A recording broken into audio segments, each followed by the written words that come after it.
welcome to gagrulenet. My name is Wally Sarkisian, and we have today a guest, Peter Manoukian. And Peter, welcome. Welcome, Mr. Wally Sarkisian.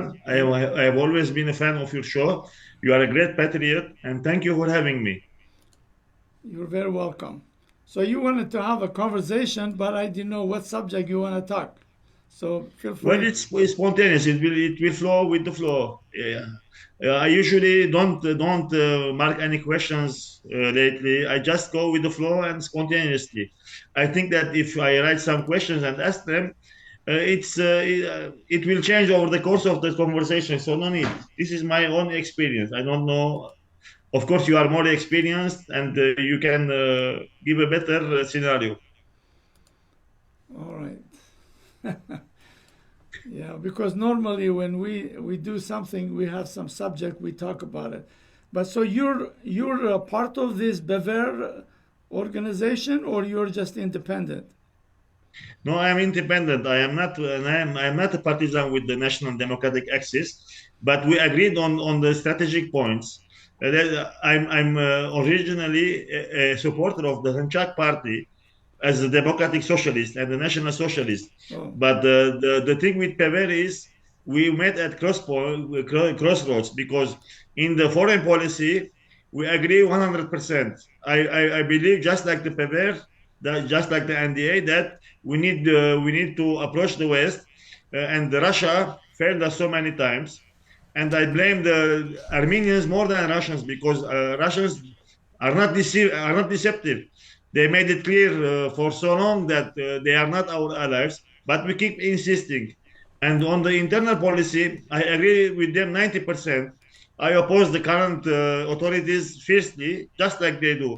So when two parties agree on the strategic points, I don't focus on the ideological and theoretical stuff because they are more of a right wing. I'm more of a left wing.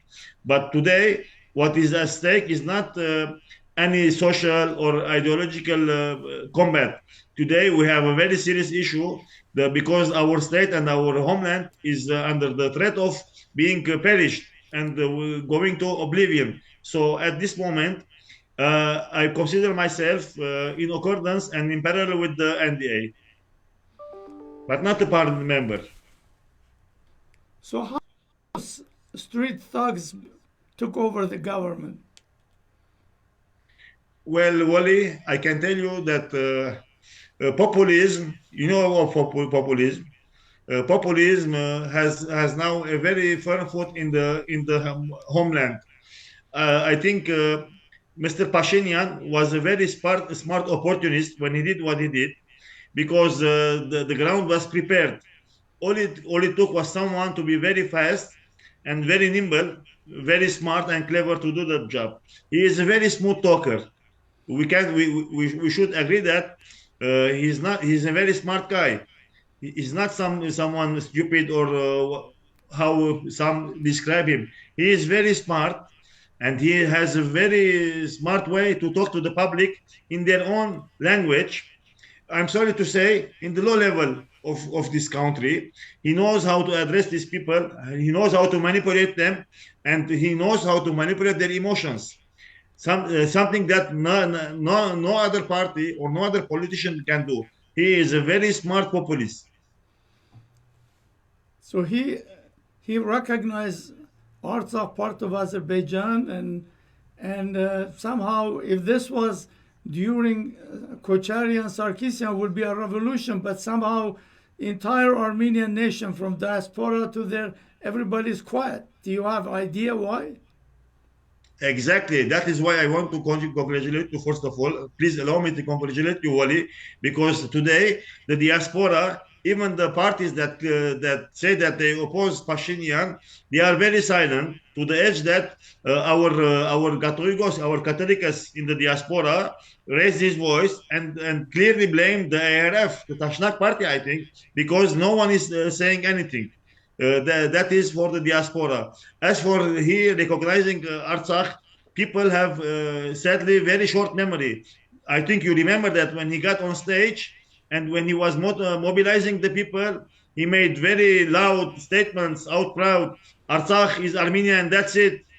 But I think that this guy, while he is very smart to mobilize the crowds, the masses, when he came to the statehood, to the state leadership, he proved to be a very big failure. I'm sorry to say, with all due respect, that Mr. Pashinyan can be a very smart speecher, populist. He can mobilize the crowds. He can make them happy and enthusiastic. But as a state leader, we all know that he is a very big failure, and it can be determined by the results.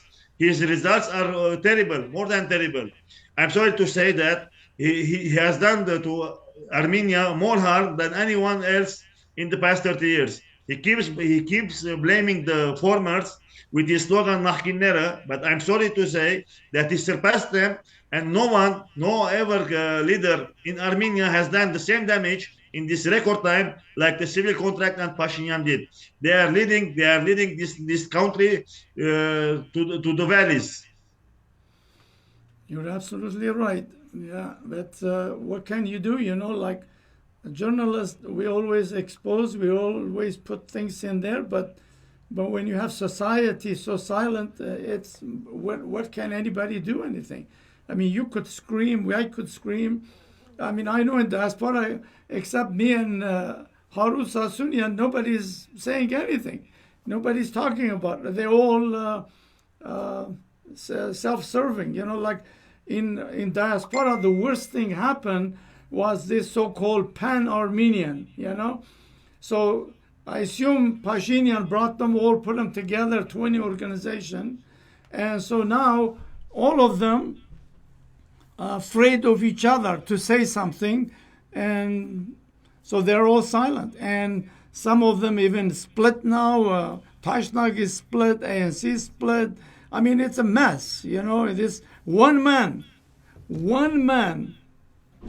have completely destroyed Armenian society, both in diaspora and now they invite me. I used to go lots of those galas, like I interview people. I don't go anymore because who you talk, you never know the person is you talking. He's pro-Pashinyan or anti-Pashinyan, because that's whole Armenia now is. Either you're pro-Pashinyan or you're anti. There is no more like there is no parties, there is no Henchak, Tashnag, Ramkavor, or anything. They're all somehow half of it with here, half of them with there, and it's a disaster. I tell you, it's a disaster. I started this gagrulenet year 2000. There was not too many even Armenian online website. All my goal was exposing Turkish crime. But now we're exposing Pashinyan crime. So it's very sad. Change everything. So all we talk is Pashinyan, and he built his security. He's hiding behind the police, and none of you could do anything. And I think he's gonna be there for next 30 years. So he knows how to manipulate the public, as you mentioned a few minutes ago, and he spent millions on police and security. And there's nothing we could do but talk. Wally, when Mr. Pashinyan came to power, he promised the people that this will be the era of harmony and love and reconciliation. But today, no one is reconciled. We have never seen such level of antagonism Never. and lack of tolerance. Everybody hates everybody. I have never expected, when I came to Armenia, I have never expected to see Armenians this much split. Barak Devaz, they say. He became the symbol and the inspiration of division. And there is a huge issue. No one wants to talk, Wally. I have invited so many leaders of the diaspora parties. But they all either hide or refuse, or they the worst thing that they do, they ignore. Do you know, Wally, what I keep suggesting? But we nationwide, we make some kind of conference. This is the time that we set and decide on the guidelines. The guidelines are lost. every concept, every understanding, every political, national, and patriotic guideline today is distorted and is confused. Some people say that they support. No, please allow me to salute Mr. Harut Sasunyan. I saw his interview with you late when he said that if you're patriotic, you cannot be with this government. There is some strange, distorted distortion that some people claim that we are with this government because they are parties that are based on statehood. This is ridiculous and unacceptable distortion of facts. Who said that authorities and the statehood and the state are the same thing? Even level one of the political alphabet knows that authorities are not the state or the statehood. We all complete and full are the statehood. I mean the opposition and the journalists and the media and most of all the citizens combined and the republic are the statehood. How can you try to confuse moderațnel is the word, the exact word. They want to distort and confuse and make you believe that if you are with the opposition, you are running and combating the statehood. This is absolutely ridiculous. No, there is no single party in Armenia. I am not with the Armenia aliens. You know how much everyone knows how much I oppose Armenia aliens because we disagree on foreign policy. They declare themselves allies of the Kremlin. Well, I oppose the Kremlin, but there is not today a single political party to be objective and to be fair that is running outside the democratic game. Everyone in Armenia is exercising the democratic game. This is a fact. So when it is very provocative to say that all the parties that are opposition are the enemies who want to undermine the state. This is unacceptable. Why is this happening? And why are there so many concepts that are distorted? Because today the Armenian society, the Armenian community has no idea what are the political fundamental guidelines, patriotic and national. Everything is distorted and manipulated, and there is no one except you, Mr. Wali, and Mr. Sasunyan, who keep reminding us of the basics of politics. Yeah. Yeah, it is a total disaster what Armenian nation are facing now. Total disaster. I've never seen in my entire life. And, we always had those political parties. They had their own things, but they always had their own ideas. But this much hatred this guy injected into the Armenian society is Absolutely. really, you cannot even imagine. How could one man be able to inject so much hatred in the society? Is just behind. And the funny part is they all I had interviewed somebody a couple of days ago. The question they always ask, who you replace Pashinyan with? Like there is 3 million people in Armenia, there is 10 million in diaspora.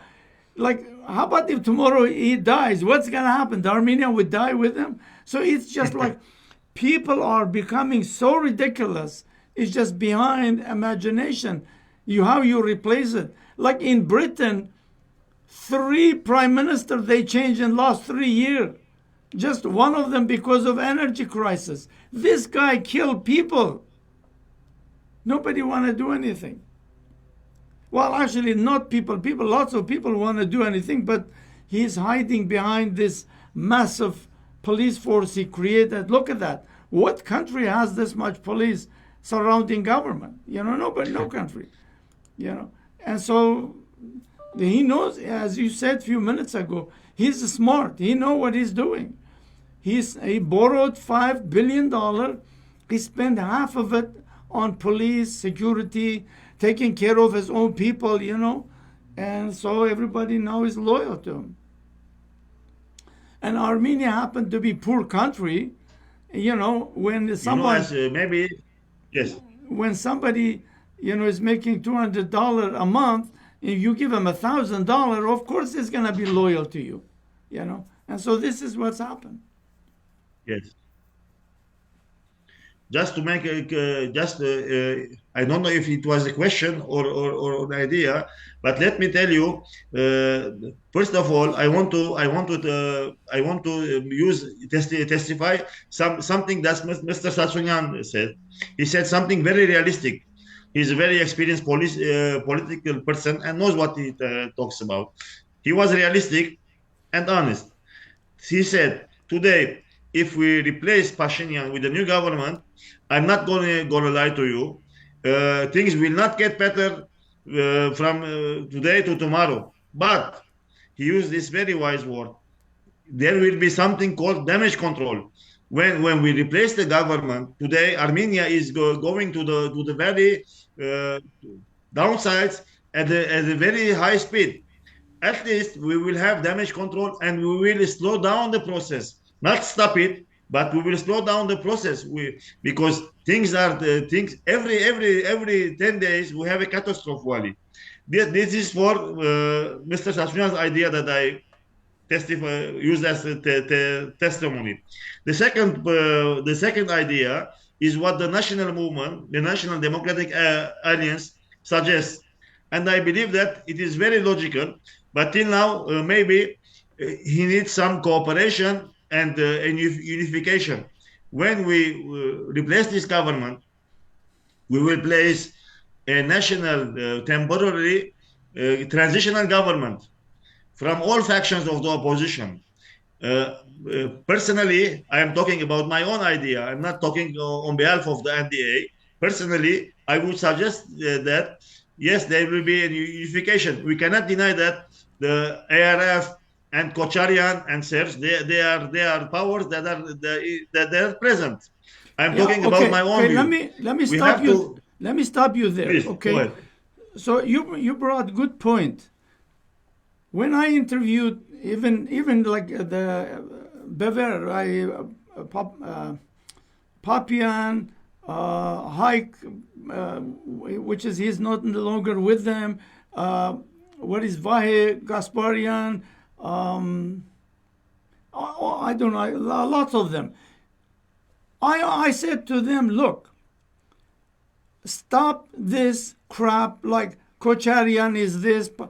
I said, time like this, you have to go say to Kocharyan, let's grab your hand, let's unite, remove this criminal is destroying the country. Look, I mean, I never met Kocharyan, never met Sarkisian, but they, no matter how, every country in the world, their leader enrich themselves. There is no country.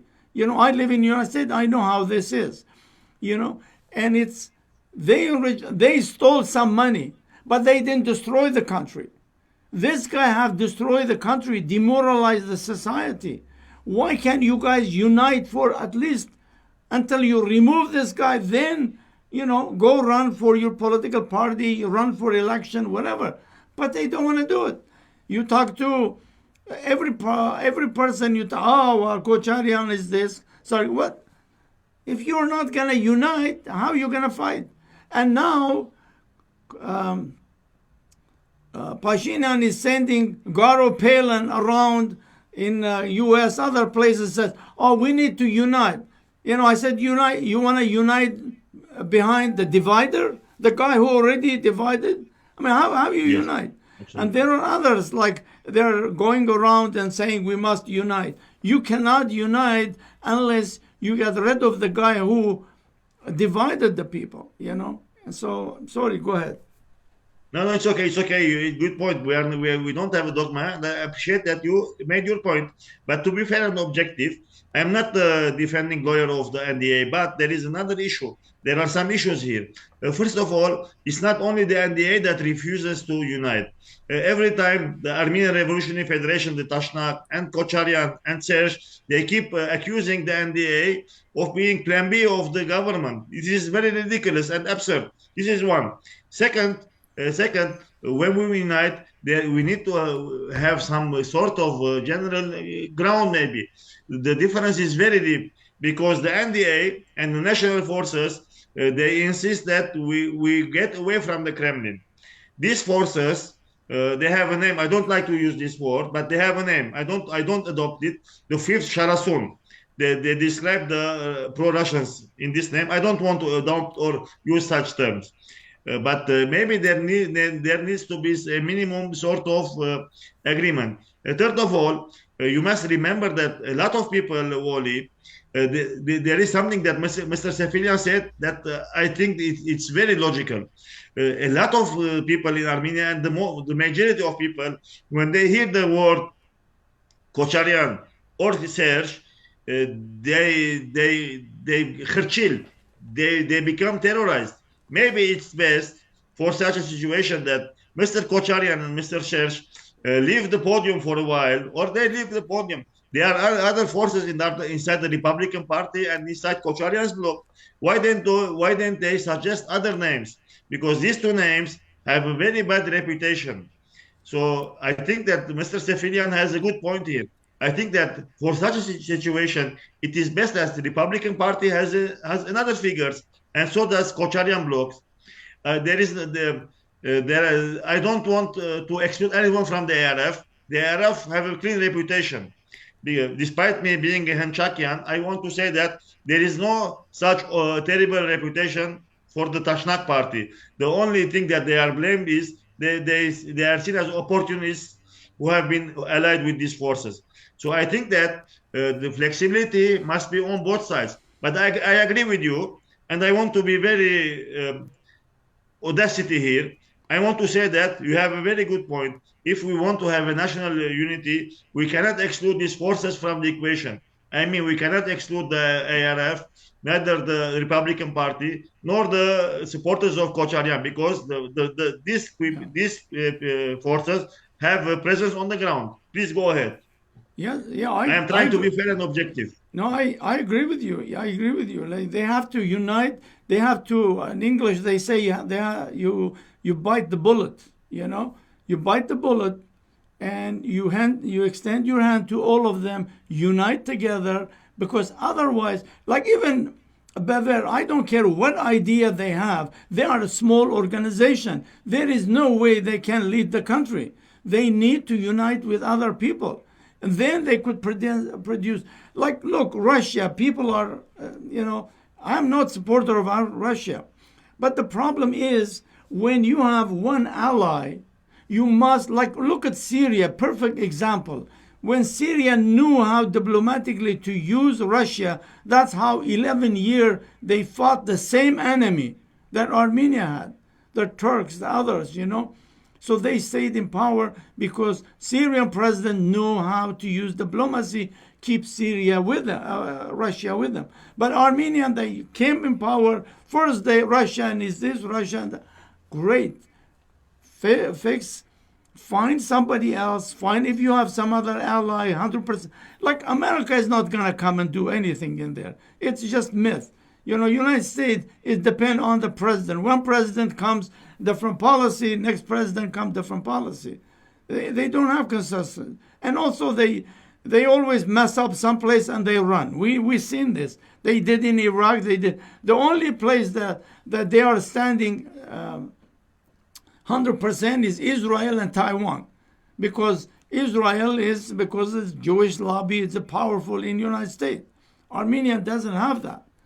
So Russia is the next door to you. Whether you like it or not, you have to find a language to deal with Russia.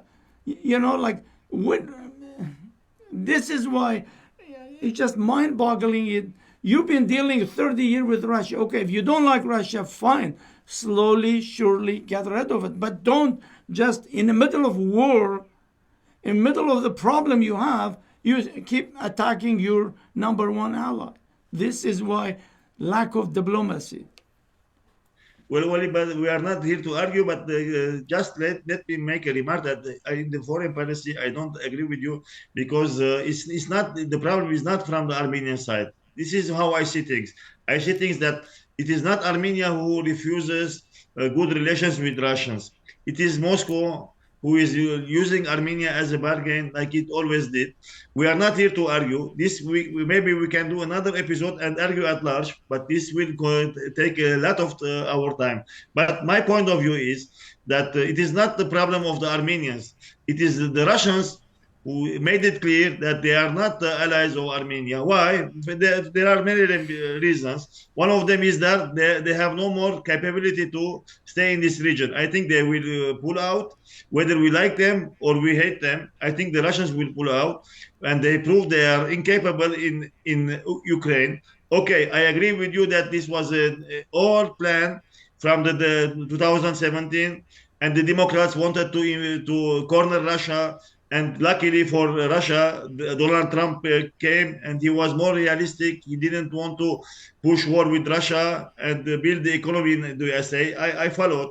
But on the Armenian side, my point of view is it is not the guilty part of the Armenians. It is the Kremlin who doesn't want to be friends with Armenians anymore. What can we do? If Russia wants to help us, let it. But it doesn't want to. So whatever we do, we will not make it our ally. This is my point of view. You may disagree and express. I am very democratic and balanced. I will not be annoyed. Please go ahead. But this is my own point of view. It's okay. Everybody has their own opinion, and you live in Armenia, so you know much more than I do. So no, it's not like that. Anyway, it's not like that. But I'm sure that you know about Armenia as much as me and more. But if Russia, not like that. If Russia wanted to get rid of Armenia, tomorrow he could pull all his troops from Armenia. There are so many places still Russian protecting Armenia. So that's I don't know. But this, as you said, this subject itself, you need an hour for discussion. But I think we'll see. Like Armenia is trying now to go to the West, and we'll see what the West gonna do. You know, they're gonna throw some money at Armenia. Here is a couple of million here, million there. But if Azerbaijan tomorrow want to attack Armenia, I don't think West going to do anything. Just like Artsakh. They attack Artsakh. What the West did? Nothing. Neither Russia. Nobody cared. If Armenia doesn't have its own military to defend it, like all this time, during Kocharian and Sarkisian, they never called on Russia. They never said, Russia, come and help us. They defended Artsakh. They defended Armenia. But suddenly now, Pashinyan was crying, oh, Russia didn't help us. Russia didn't. Why would Russia help you? You have a government. You have a country. You have military. Why are you begging Russia? You know. So this is the point. Before this whole lie they created that Azerbaijan have built this huge military, it has oil. It's all lie. The Azerbaijan military build-up started after 2018. Because I have now a video I'm putting together about that. You know. That's how the Turks and Azerbaijanis, they started the exercise. First time they had the exercise in Nakhichevan. Because they got, when Aliyev met Pashinyan in Geneva, that was they designed, they planned all this crap, you know. But you know, blaming Russia for your failure, look, I was 18-year-old when I started my business. I always made sure the competitor respect me, like me. I always had good relationship with my competitor. And my competitor always gave me more business than I got from others. You need to know how to deal with your competitor. You can't just blame your friends. Oh, you didn't help me. You didn't do this. Russia's job was not to, if there was attack on Armenia. I mean, that's true. They were not in the plan. If they attack Artsakh, Russia will come and help. You know, this is the truth. Like a NATO. Same policy NATO has. If tomorrow Turkey when attack Syria, he asks for help from NATO. NATO says, we can't do nothing because you are the one who's attacking. But if somebody tomorrow attack Turkey, then NATO could come and help. Same thing with Russia. But as we said, this is a different subject. Whether we like it or not, that's why we all have different opinion. But I number one thing, I hope that someday somebody would unite all Armenians, whether it's Kocharian, Sarkisian, whoever is Tashnak, Henchak, they all have to say our country is in trouble. We must remove this idiot, unite ourselves. Because The only way Armenia gonna unite if Pashinyan was captured, put on a trial, and maybe execute them or something, whatever they could do to him, because he is the number one problem in Armenia. Kocharian is not the problem. Sarkisian is not the problem. Bever is not the problem. Nobody is a problem. And all those other parties, those small ones like Edmond Manoukian, and everyone has just one man party, that, Yes. what is that? Yes. You're correct. Aram Vazgen brother, idiot. And there are all those, like, they are just one man party. They're uniting with Sure. him, And so, and Pashinyan is taking care of him. Like, Edmund Manoukian, I interviewed him. And he was the one who was complaining that the reason he didn't get elected because his constituency in Lori region, wherever, they told them, well, we wanted to vote for you, but Pashinyan said, if you vote for Manoukian, then the foreigners are going to come. And then he ended up working for Pashinyan. This is how you're dealing with people. So anyway. Okay, I just want to say, Wally, you know what makes this interview special? I interviewed a guy from Lebanon. I want to salute him, Biran Seferian. I knew that he, like you, doesn't agree with me on the foreign policy, but nonetheless, I asked him the question, and he expressed like you. And I wrote an article, and you can be in it now. It is already published, but the same scenario here. I like this article, and it makes it special because you and I we do not disagree, but we do not agree on the same point, but we respect each other, and we don't get aggressive, and we don't get personal and offensive. And you know what is the major problem of the Republic of Armenia and all the Armenian nation? We have a very serious issue. People do not communicate. People do not want to listen to each other. When people disagree, they see the other as Satan. They want to satanize. Yes. Shaitan in Arabic. We have a major issue in the Armenian nation. We do not want to listen, and we want to accuse of being a traitor. We have a very deep crisis, a personality issue. Please go ahead. I agree with you. Like, I was in Cyprus. I went to a restaurant. There's a couple came sit beside me, happened to be Armenian from Yerevan. And so we started having, he couldn't even speak good English. And so we started talking. He would say, oh, you're with Kochari and Sarkisian. Like, this is the problem. Anyhow, Yes. you have a conversation, they always accuse you're with them. Because they cannot defend Pashinyan. I mean, who could defend Pashinyan? When you can't defend them, then you accuse the person of being with the former. And so as long as, but then let me ask you this. You are in Armenia, you talk to people in the street, correct? Yes. So how is Pashinyan still is popular, or it's going down? No. I can tell you by facts and by numbers. The numbers are very clear. First of all, the claim that Pashinyan has an iron mandate is a huge lie. First of all, in the second snap elections, all the people that voted were below 50%. And a huge percentage of people, among them me, I voted for Pashinyan, and thousands like me, because we were afraid that Kocharian or Serge, the Nakhkiner, the former ones, will return. Even with these numbers, he only got 27.6% or 26.7% exactly in the last elections. But when the Yerevan elections came, everything was now clear. All the people who voted in the elections were 27%. From these votes, he got 30%. That means that his candidate, Avinian, is elected by 9% of the votes. By a very simple math calculation, if you are so popular and you enjoy the people's mandate, how come 91% of the people in Yerevan citizen did not vote for you? And wherever Armenian get, people behaved with him with absolute cruelty and told him to get away.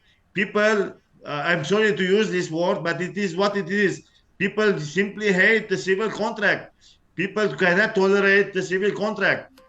There is only a small portion of people who now support, we call Pashinyan. Believe me, Wali, if today we have an election, he will get 10% of the votes. That game is over, that every time he says the former ones will return.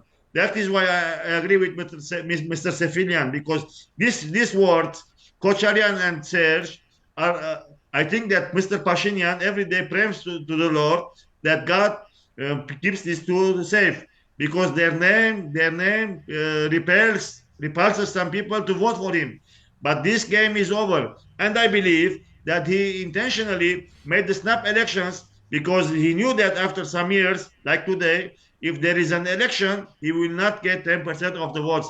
That's why 2 years ago he made his election, because he knew that 2 years from there, as much as he kept saying controversial and contradicting things, he says one thing and the other every time, every time. Yeah, People are not stupid.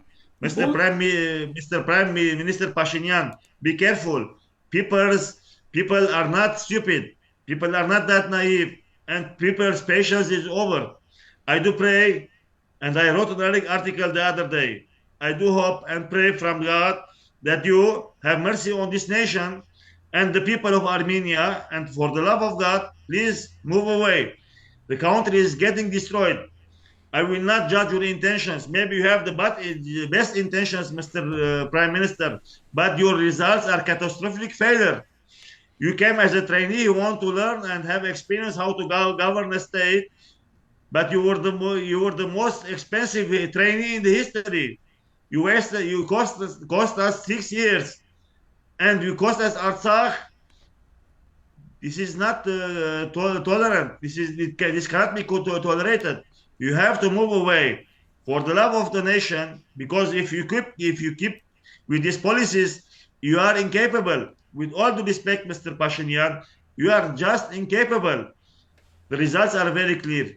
Please move away, because before our statehood and our republic and our nation goes to oblivion. Please go ahead. Do you think he's gonna live his luxury life? He and his kid every week he's traveled to Europe, enjoy life. Do you think he's gonna volunteer give up? That's impossible. And also he knows he committed crime, and he's not gonna give up. This guy, he came with the blood. In 2008 he killed 10 people. He's a violent person. He's not gonna just say, oh, sorry, I screw up, I'm gonna walk. He's not gonna do it. I trust. Take my word. This man, look, how let me show you here. I interviewed Pashinyan when he came to Los Angeles. And that's where I find out he is con artist. He's the biggest manipulator and liar in the world. And that was the day I turn on him, I start exposing and saying, because I knew it. When I asked him 3 questions, I knew this guy is a scam artist, But Armenians, as you mentioned it, he's a good manipulator. He knows how to do that. But he's never gonna resign, I guarantee you. If he resign, I'll send you to Hawaii. He will not, because he knows one thing: he committed massive crime, and then he is living a luxury life. He's not going to do it, my friend. So good luck if you could find a way, convince him he resign. I'm sure many people like you ask him that question. So anyway, I'll give you like a last word, and then we'll close it. Okay, thank you, Wali, for a very special interview. Like I said, I did not prepare any questions because I think that the flow was smooth. I want to say, and stressed out, of course, and it is known, just to be clear, I am an Orthodox champion who believe in the democratic, peaceful process. What I say and what I call for the Armenian people is to get organized, and that we change this government peacefully and democratically, of course, within the limits of the boundaries of the law. But if we cannot wait 2 more years, because the state and the republic is under state of being collapsed and disappeared. This is very serious. I warned so many people in Lebanon, Wali, that Lebanon will collapse. And I'm going to Armenia. I knew what was coming.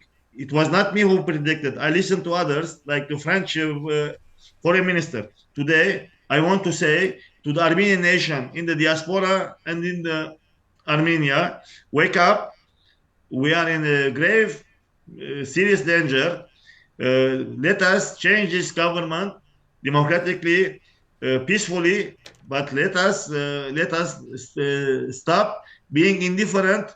Let us stop these wine festivals, the parachutes, the Snoop Dogg.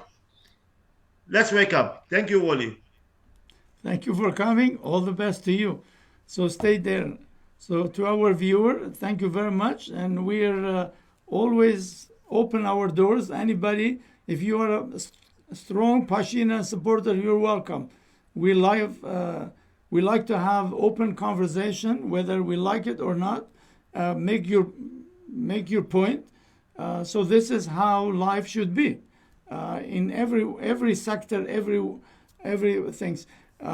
So today we had Peter Manoukian, and he wanted to have a conversation. I welcome him, and I appreciate his ideas and his motive, and you all. Thank you for listening, and we'll see you in next episode. Have a nice day.